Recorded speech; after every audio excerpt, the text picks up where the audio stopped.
यहाँ किसी को अपना विषय या पर्चा तो नहीं बताया? नहीं बताया गुरुजी, किसी को कुछ नहीं बताया। सुबह से हमने कुछ खाया भी अभी नहीं। सुबह से तुमने कुछ खाया पिया नहीं? बाबा बागेश्वर ने सीमा हैदर की पोल खोल दी। पाकिस्तानी सीमा और हिंदुस्तानी सचिन की प्रेम कहानी आजकल हर किसी की जुबान पर छाई है, लेकिन कुछ सवाल इस वक्त दोनों ही मुल्कों में गूंज रहे हैं कि आखिर ये सचिन और सीमा की प्रेम कहानी है क्या? ये सचमुच नए जमाने के लैला मजनू की कहानी है या फिर कोई और ही चक्कर है? क्योंकि ये बात किसी के भी गले से नहीं उतर रही है कि एक 4 बच्चों की मां कैसे अपने पति और मुल्क को छोड़कर गैर मुल्क और वो भी हिंदुस्तान में आकर अपने प्रेमी के साथ इस तरह से रहने को राजी हो जाती है। इसी से जुड़ा हुआ एक और सवाल लोगों की जुबान पर तैर रहा है कि आखिर सीमा का होगा क्या? इस बात पर भी हर कोई कान लगाकर बहुत रस लेकर इस पूरे अफसाने को सुनना चाहता है। इनकी कहानी हर दिन एक नया मोड़ लेती हुई नजर आती है। इस बीच पाकिस्तानी भाभी बागेश्वर सरकार धीरेन्द्र शास्त्री के दर्शन करने भी गई, क्योंकि पाकिस्तान में गदर मचाकर भारत आई सीमा बाबा धीरेन्द्र कृष्ण शास्त्री जी की मनमोहक मुस्कान पर फिदा हो गई थी। आइए जानते हैं धीरेन्द्र कृष्ण शास्त्री जी ने सीमा हैदर का पर्चा बनाकर क्या कुछ बताया, मगर उससे पहले वीडियो को लाइक और चैनल को सब्सक्राइब करके बेल आइकन को प्रेस जरूर से कर ले। दोस्तों, कहते हैं कि प्यार में इंसान ना तो मजहब को देखता है और ना ही सरहद। सीमा हैदर और सचिन मीना के प्रेम कहानी भी ऐसी ही कुछ है। सीमा पाकिस्तान की रहने वाली है, वो 4 बच्चों की माँ भी है। सीमा के अनुसार उसके पति का नाम गुलाम हैदर था। वो साल 2019 में सीमा को छोड़कर सऊदी अरब जा चुका है।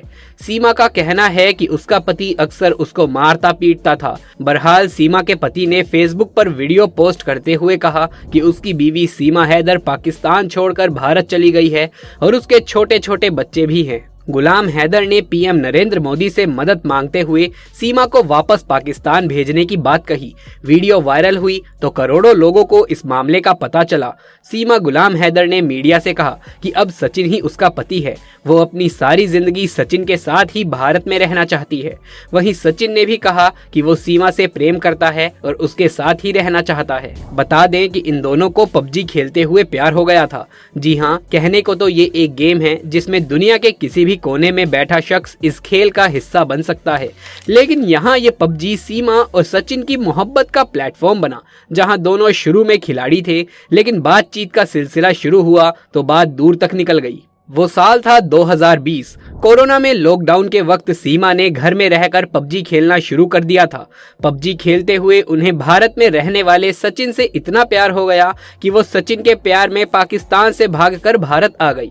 सीमा और सचिन ने दावा किया है कि वो दोनों नेपाल के पशुपतिनाथ मंदिर में भगवान को साक्षी मानकर शादी कर चुके हैं। दोनों की प्रेम कहानी घर घर चर्चा का विषय बनी हुई है। साजिश की थ्योरी, प्यार या फिर पाकिस्तान का जासूसी वाला वार, ऐसे कई सवाल सीमा के नाम से जुड़े हुए हैं। वो सीमा जो पाकिस्तान की सीमा को लांघ कर भारत आ गई है। दोस्तों, सीमा हैदर के सोशल मीडिया अकाउंट ने सनसनीखेज खुलासे किए हैं। फरवरी 2022 में सीमा हैदर ने इंस्टाग्राम अकाउंट बनाया था। 1.5 साल में 9 बार सीमा हैदर ने अपना यूजर नेम बदला। सचिन सहित 16 लड़कों को फॉलो करती थी सीमा। भारत की खबरों के लिए ANI न्यूज एजेंसी को फॉलो करती थी। बाकी फॉलोवर्स में ज्यादातर हिंदू धर्म से जुड़े हुए इंस्टा अकाउंट थे। बागेश्वर धाम और महादेव से जुड़े हुए अकाउंट भी फॉलो करती थी सीमा। पाकिस्तान की रहने वाली सीमा हैदर ने भारत के बागेश्वर धाम के नाम से मशहूर धीरेन्द्र कृष्ण शास्त्री जी को लेकर बयान दिया है।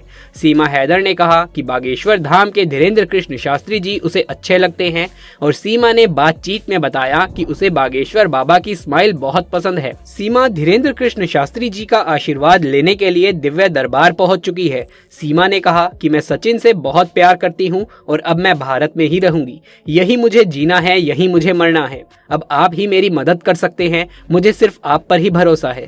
दोस्तों, धीरेन्द्र कृष्ण शास्त्री जी को सबसे युवा संत माना जाता है। प्रमुख पुरोहितों में 27 वर्ष के धीरेन्द्र कृष्ण शास्त्री जी की रुचि काफी तेजी से बढ़ रही है। उनका बहुत बड़ा प्रशंसक देश बन गया है। सोशल मीडिया पर इनके कई वीडियोस वायरल हो रहे हैं, जिनमें उनकी सभा में लोग अपनी समस्याएं लेकर जाते हैं, जहां शास्त्री जी उनकी समस्या का समाधान लेकर पहले से ही एक पेपर पर लिख देते हैं। लाखों लोगों की आस्था का केंद्र बने बागेश्वर धाम के धीरेन्द्र कृष्ण शास्त्री जी न केवल अपने चमत्कारों और कथाओं से लोगों के दिलों में राज कर रहे हैं, बल्कि उनके बोलने का तरीका, उनके हाव भाव और उनकी मनमोहक मुस्कान भी लोगों को उनकी ओर खींचती चली जा रही है। उनकी इसी मुस्कान की दीवानी पाकिस्तान से अपने प्यार को पाने के लिए भारत आई सीमा हैदर भी है। सचिन के प्यार में वो इतनी अंधी हो गई कि पाकिस्तान में अपनी पूरी प्रॉपर्टी को बेचकर चोरी चुपके वो नेपाल के रास्ते भारत आकर रूबुपुरा पहुंच गई। शक होने पर मामला पुलिस और अदालत तक भी पहुंच गया है। फिलहाल अब सीमा हैदर मुस्लिम से हिंदू हो गई है। उसने अपना नाम सीमा मीना रख लिया है। वो सचिन मीना के रूबुपुरा वाले घर में रह रही है। वहां उसे देखने व उससे मिलने वालों का तांता लगा हुआ है। सीमा हैदर ने भारत नेपाल सुनौली बॉर्डर से भारत में आने की बात कही थी, जिसके बाद एजेंसी ने सीसीटीवी फुटेज और रिकॉर्ड निकाले, लेकिन अभी तक भी उसके भारत आगमन की पुष्टि नहीं हुई। अभी तक इस बात का वेरिफिकेशन नहीं हुआ है कि सीमा हैदर इसी रास्ते से भारत आई थी। एजेंसी और एटीएस ने 13 मई को गुजरने वाली सभी बसों की जांच पड़ताल की है। इसके अलावा भी 1850 किलोमीटर लंबी भारत नेपाल सीमा बॉर्डर की सभी जानकारी जुटाई, फिर भी इस बात का खुलासा नहीं हुआ है कि वो किस तरीके से भारत आई है। कुछ मीडिया रिपोर्ट्स के मुताबिक सीमा और सचिन ने पहले नेपाल में मुलाकात करी और फिर दोनों ने शादी का फैसला किया। सबसे बड़ी चुनौती थी पाकिस्तान से सीमा का भारत आना। नेपाल से भारत में दाखिल होना आसान था और इसीलिए नेपाल को चुन लिया गया। यूपी पुलिस के मुताबिक सीमा हैदर ने भारत आने के लिए यूट्यूब में वीडियो देखना शुरू कर दिया। भारत आने के लिए सीमा सबसे पहले दुबई गई और 11 मई को दुबई से नेपाल आई। नेपाल से बस में बैठकर सीमा 13 मई को दिल्ली आई। पुलिस के मुताबिक सीमा हैदर पर किसी को शक इसीलिए नहीं हुआ क्योंकि वो अपने 4 बच्चों के साथ थी। बता दें कि पाकिस्तान से नेपाल के रास्ते भारत आने के मामले में सीमा हैदर और उसके पति सचिन को जमानत मिल गई है। कुछ शर्तों पर उन्हें जेल से रिहा किया गया है। कोर्ट ने कहा है कि अगर आपको शहर से बाहर कहीं जाना है तो पुलिस को जानकारी देनी होगी। आप सचिन के एड्रेस पर ही रहेंगी। जब तक मुकदमा चलता है आपको कहीं नहीं जाना है। पुलिस ने सीमा को सचिन के साथ उसके घर पर छोड़ तो दिया है, लेकिन अभी तक दोनों को क्लीन चिट नहीं दी गई है। सीमा और सचिन की प्रेम कहानी से लेकर उनके बैकग्राउंड की लगातार जांच की जा रही है। यूपी एटीएस से लेकर साइबर पुलिस सीमा के सोशल मीडिया अकाउंट्स की जांच कर रहे हैं।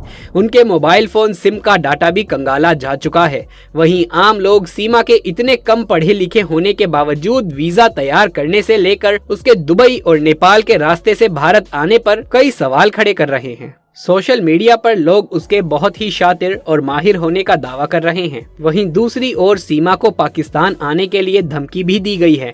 पाकिस्तान के एक डाकू संगठन ने सीमा को धमकी दी थी कि वापस पाकिस्तान आ जाओ, नहीं तो हिंदुओं पर हमला करेंगे। सरहद को लांघ चुकी सचिन और सीमा की प्रेम कहानी अब 2 मुल्कों के कानून के लिए भी एक फसाना बनती जा रही है। सीमा गुलाम हैदर तो अपनी मोहब्बत से मिलने के लिए अपने बच्चों को लेकर अपना मुल्क छोड़कर हिंदुस्तान आ गई है, लेकिन अपने पीछे वो एक ऐसा तूफान छोड़ गई है जिसकी वजह से पाकिस्तान में और खास तौर पर के कराची में उथल पुथल मची हुई है। वहां पर हिंदू मंदिरों को तोड़ा जा रहा है और जो थोड़े बहुत भी हिंदू पाकिस्तान में बचे हैं उन पर अत्याचार किया जा रहा है। तो दोस्तों, इस वीडियो को लेकर के आपकी क्या राय है नीचे कमेंट बॉक्स में लिख करके जरूर से बताएं। यदि ये वीडियो पसंद आया हो तो इसे एक लाइक करके अपने दोस्तों और रिश्तेदारों में ज्यादा से ज्यादा शेयर कर दें। कमेंट बॉक्स में सच्चे हिंदू जय श्री राम लिखना बिल्कुल भी ना भूलें। आगे भी ऐसे वीडियोस लगातार देखते रहने के लिए चैनल को सब्सक्राइब करके पास वाले बेल आइकन को भी दबा लीजिए।